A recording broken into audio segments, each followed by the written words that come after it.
Imagine que você está visitando um país novo. Você está cercado por realidades, costumes, valores totalmente desconhecidos e tudo parece um pouco sufocante. Mas então, um amigo local começa a explicar a cultura, as tradições e a história. De repente, tudo começa a fazer sentido e você vê esse país sob uma nova luz. Exatamente, Rebeca. É isso que faremos em nosso episódio de hoje, enquanto exploramos o livro do Apocalipse. Assim como entender uma nova cidade, para realmente compreender as mensagens do Apocalipse, precisamos mergulhar na cultura e no contexto da Ásia Menor do primeiro século. Vamos viajar pelas 7 cidades mencionadas no Apocalipse, descobrindo como seus desafios únicos e influências culturais desbloqueiam os mistérios deste fascinante livro. Junte-se a nós enquanto revelamos como essas cidades antigas, com seus mercados movimentados e grandes templos, iluminam as poderosas mensagens de esperança e perseverança que ainda são relevantes para nós hoje. Então, prepare-se para ver o Apocalipse sob uma nova luz. É uma jornada que você não vai querer perder. Para facilitar a nossa jornada, preparamos um guia de estudo para acompanhar o nosso episódio de hoje. Para acessá-lo, escaneie o QR Code que aparece agora ou visite o nosso website estaescrito.ca. Fiquem conosco e descubram como o contexto local e cultura da Ásia Menor sobre o domínio romano nos ajuda a compreender a mensagem do Apocalipse hoje.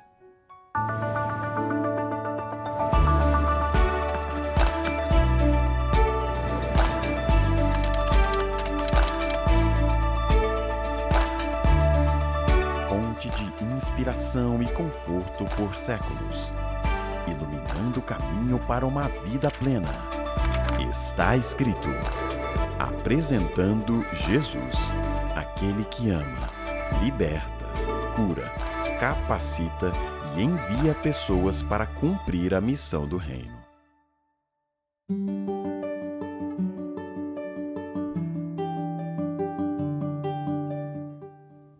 Olá, queridos!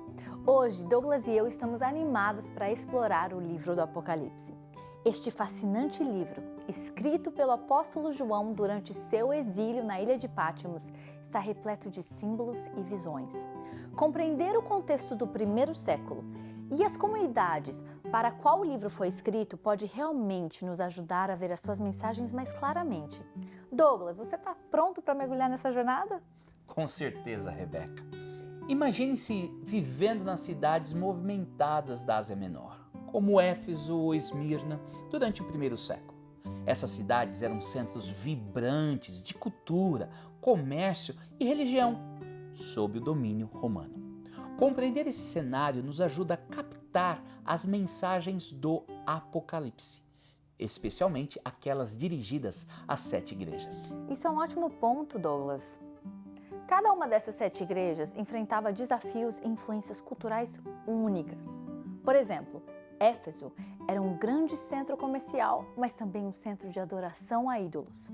Os cristãos lá foram elogiados pelo seu trabalho árduo, mas lembrados de não perderem seu primeiro amor por Jesus. É como quando você começa um novo hobby com empolgação, mas depois se distrai com outras coisas. Exatamente, Rebeca. E então, a Esmirna, uma cidade enfrentando intensa perseguição. Os cristãos lá foram encorajados a permanecerem fiéis, mesmo quando as coisas ficavam difíceis. É semelhante a manter-se fiel aos seus valores, mesmo quando a pressão dos colegas tenta te desviar. Essas cartas estão cheias de referências culturais que as pessoas daquela época entenderiam. Por exemplo, a imagem de coroas e vestes brancas fazia muito sentido para elas, assim como entendemos medalhas e uniformes hoje. E não podemos esquecer o poderoso simbolismo no Apocalipse. O livro usa imagens familiares ao seu público original, como bestas, candelabros, para transmitir verdades mais profundas. É como usar emojis hoje para expressar emoções de forma rápida e eficaz. O Apocalipse também se baseia fortemente na cultura romana. A ideia de um rei vitorioso retornando para reivindicar seu trono teria sido uma imagem poderosa para pessoas vivendo sob o domínio romano. É um lembrete da vitória final de Jesus sobre o mal.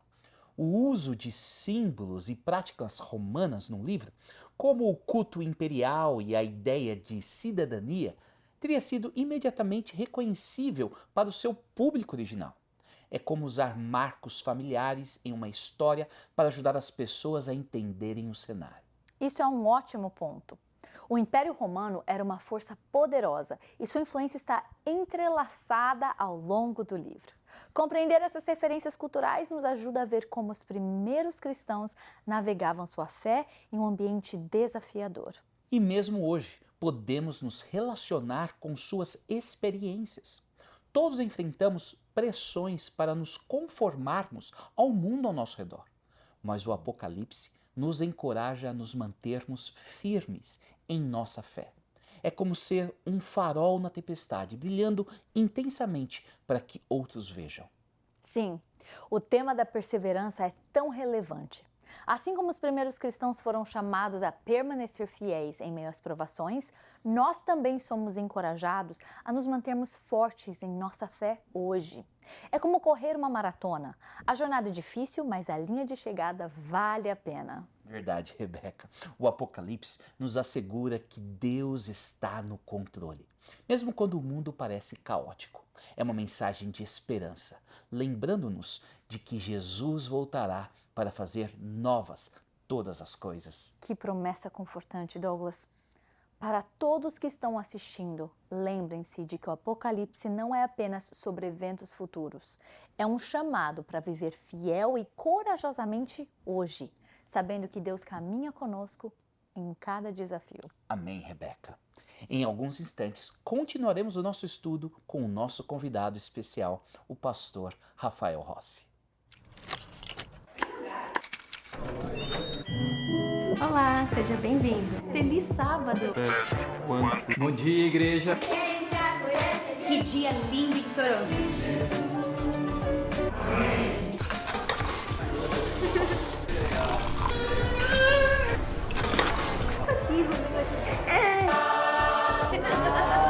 Na Igreja Brasileira de Toronto, todos encontram lugar para pertencer.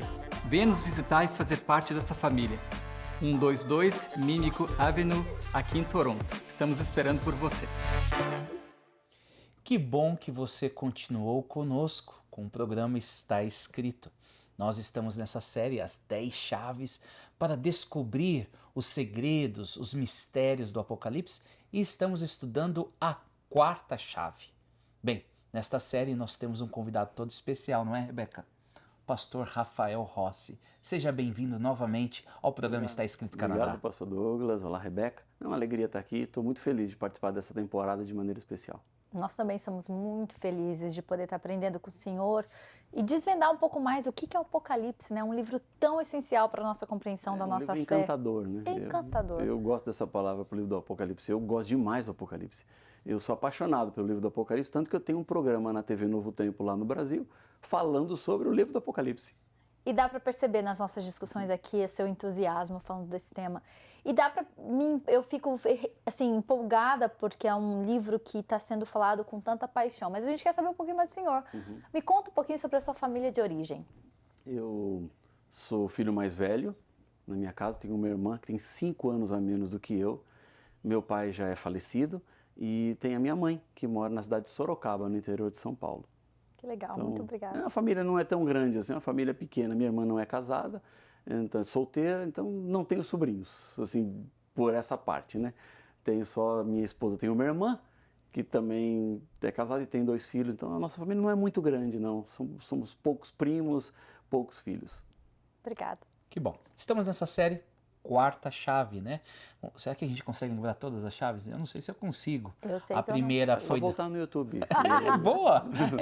Vamos convidar os nossos telespectadores. Volta lá para acompanhar, se não acompanhou os programas iniciais, né?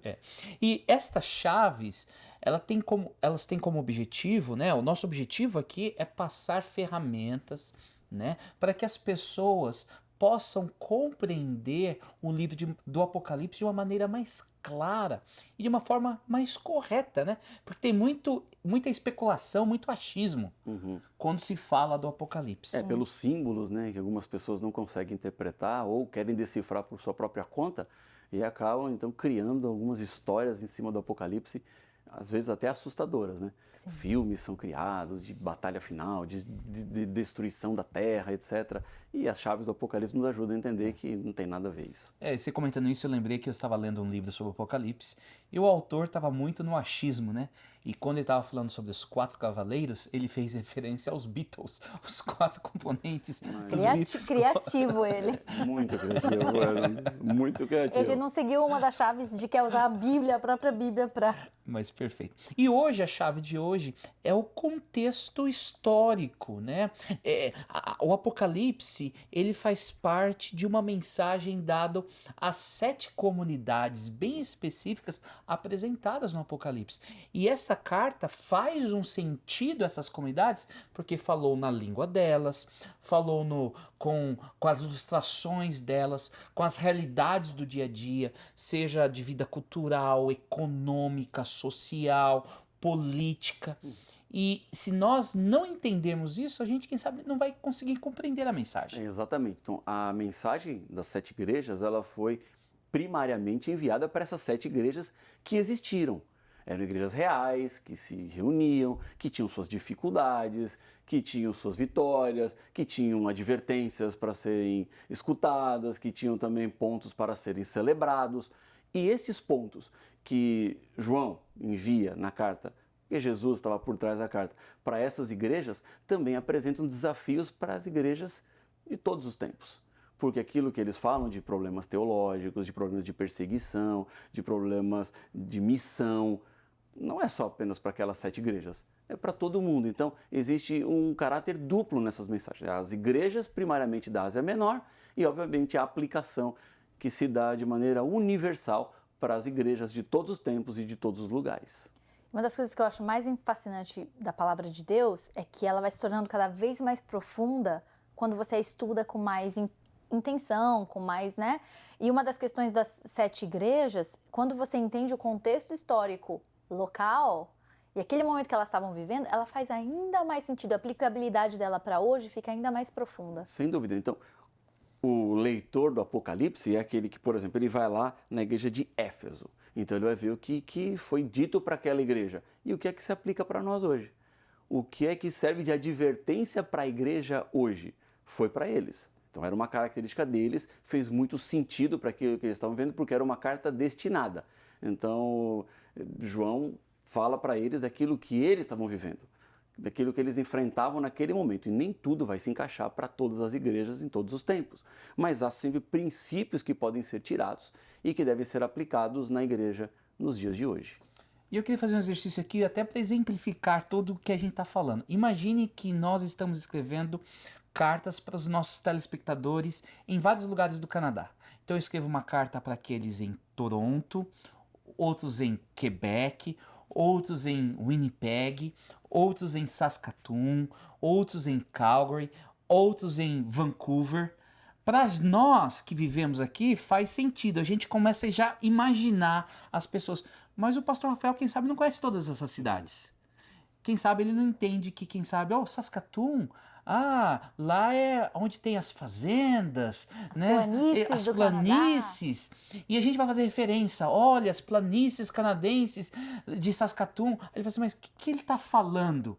Porque, quem sabe, ele não conhece essas localidades. Então, conhecer essas localidades, ela ajuda a compreender a mensagem. E é por isso que nós estamos falando.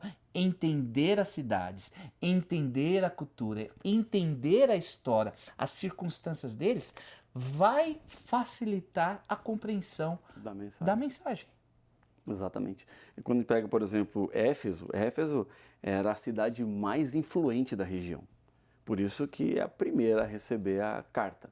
Ela tinha o templo de Ártemis, né, uma cidade de adoração ao paganismo, e nesse contexto, então, tendo como pano de fundo, a gente vai entender o que é que Deus está enviando de advertência para essa igreja por causa da influência da localidade. porque eles lutavam contra uma forte influência do paganismo e essa igreja tinha que lidar com a realidade cultural do seu ambiente. E tudo aquilo que Deus vai falando aqui para eles tem a ver exatamente com isso, porque era uma igreja que perdeu o primeiro amor. A influência da cidade estava paganizando a igreja.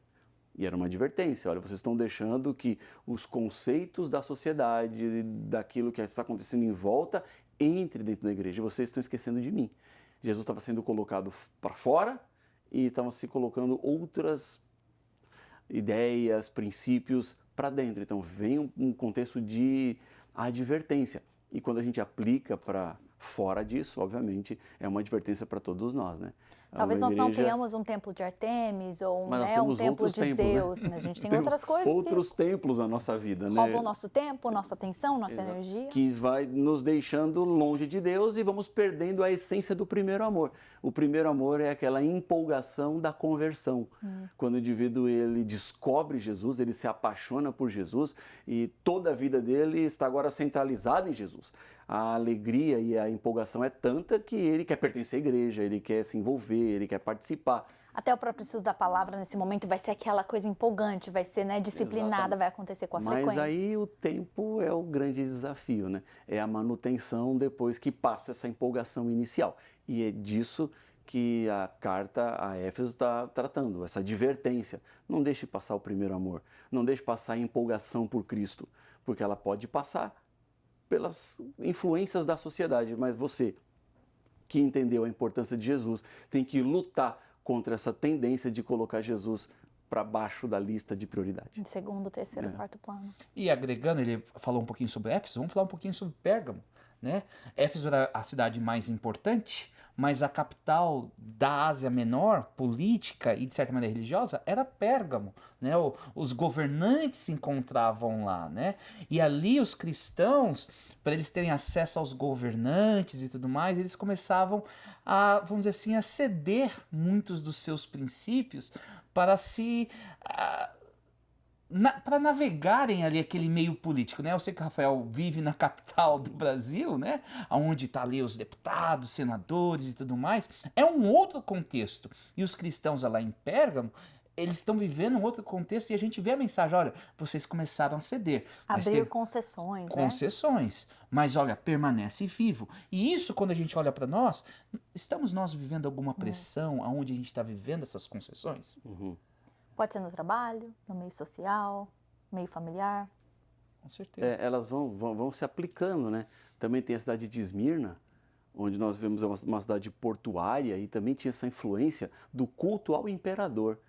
E aqui, quando a carta é chegada, obviamente isso é ressaltado, né? Era uma igreja que passava por uma tribulação, era uma igreja que estava enfrentando a pobreza, embora fosse rica. É até um contraste, né? Eles tinham riqueza por um lado, mas por outro lado a situação fazia com que eles vivessem numa pobreza, né?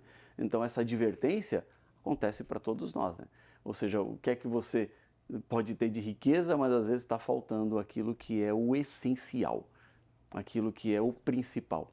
Um desafio que nós temos nos nossos dias é fazer do principal o principal, porque nós podemos facilmente transformar aquilo que não é principal no principal. E aí a gente está perdendo tempo. E essa é uma advertência que vem também por meio destas cartas que foram enviadas lá no Apocalipse. E se os nossos telespectadores quiserem aprender mais um pouco, né, sobre cada uma das cidades, a gente teve o privilégio de visitar cada uma dessas cidades e produzir programas lá que já foram transmitidos no Está Escrito. Então eles podem visitar nosso canal no YouTube e ver essas daí, que são focadas em cada cidade, a gente compara ali o que o texto fala com as realidades da cidade, né?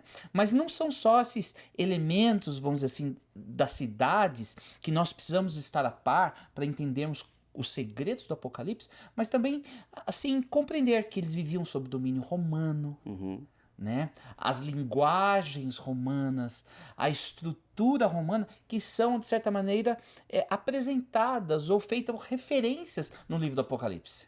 Porque o livro, ele também é um retrato cultural do seu tempo.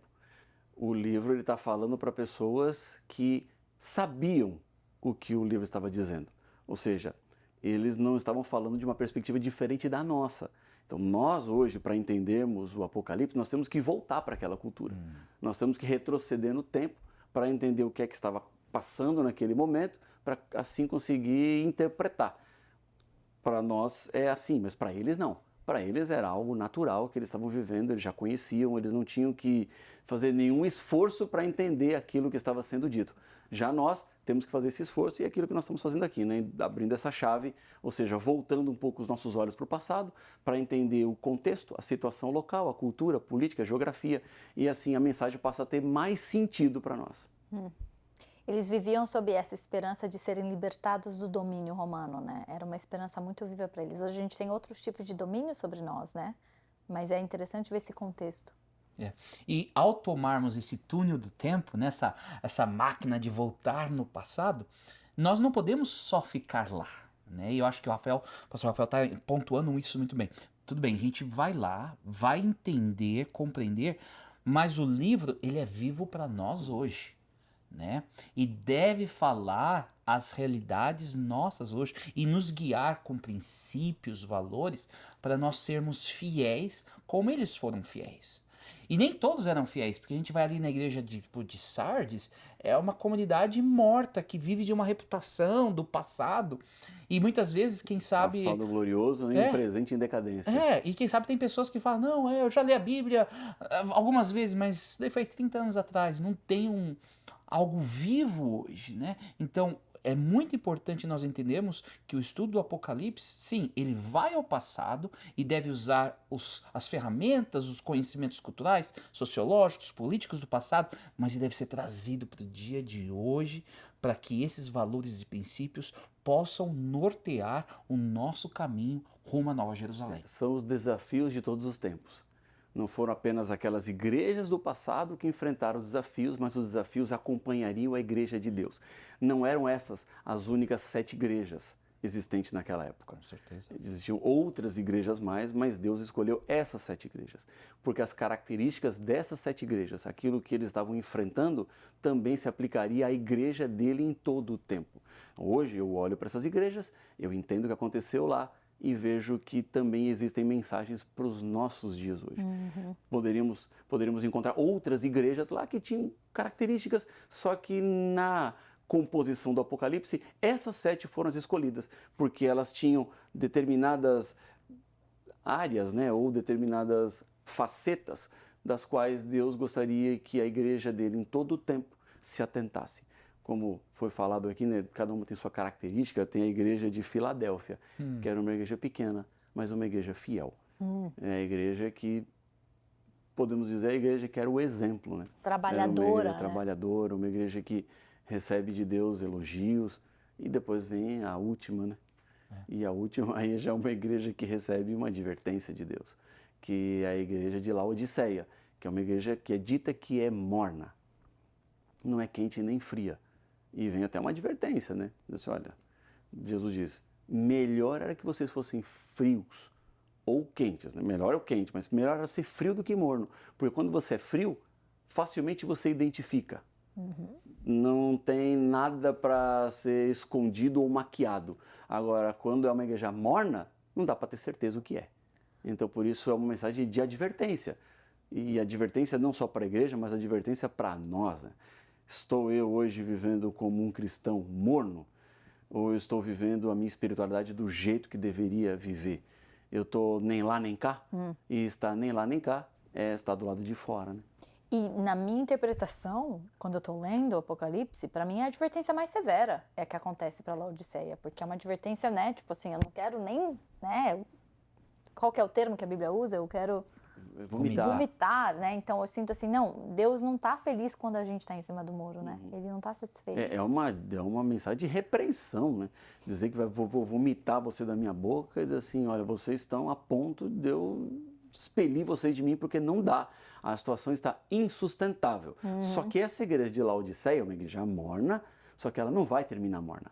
É uma igreja que assume o seu papel e que nós entendemos que é a igreja que também aponta para o período final da história, dessa mornidão espiritual por causa das dificuldades que vamos enfrentar nos momentos finais da história, mas mesmo assim, Deus tem o seu povo fiel. Aqueles que não vão se deixar pela mornidão, mas que vão entender o seu papel nesse mundo, que vão viver de acordo com a palavra e que não vão ceder aos apelos do mal, que vão enfrentar a batalha do Armagedon do lado de Deus, e assim a esses está garantida a coroa da vida eterna. Fenomenal. E eu acho que aqui você deu uma chave importante da interpretação bíblica. A gente não vai ao texto da Bíblia e do Apocalipse com os olhos e as lentes do dia de hoje, das realidades de hoje, das questões sociais de hoje. Não, a gente tem que ir com as lentes do passado, extrair os princípios e aplicar esses princípios no dia de hoje. E o convite é o mesmo. É Deus querendo estar conosco e para sermos fiéis a Ele até diante da morte. Porque a coroa da vida e o reino de Deus está nos aguardando. É o que nós mais esperamos. Né? É isso mesmo.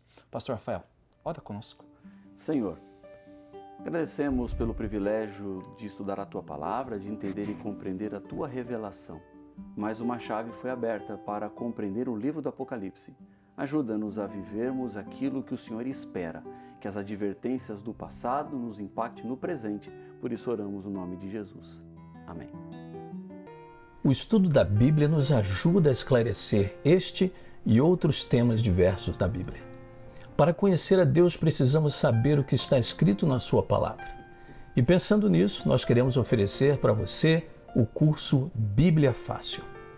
Todo o conteúdo desse estudo foi desenvolvido para guiar o seu aprendizado nos principais temas da Bíblia. Para receber sua oferta gratuita deste programa, é fácil. Acesse nosso website em www.estaescrito.ca. Envie um e-mail para info@estaescrito.ca. Outra opção é por telefone. Ligue para 1-800-717-2973 ou até mesmo enviando uma carta para Box 2010, Oshawa, Ontário, L1H 7V4.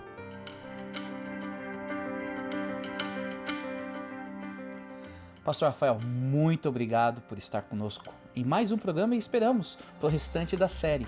Mas antes de ir, me fala um pouquinho aonde a gente pode encontrar com você aí nas mídias sociais. Bom, nas mídias sociais, o meu perfil é Rafael Rossi e o número 7. Em qualquer uma das mídias é esse aí. Fácil. Bem, eu espero vê-lo na próxima semana. Até lá, lembre-se, está escrito: uma pessoa não vive só de pão, mas de toda a palavra que vem da boca de Deus.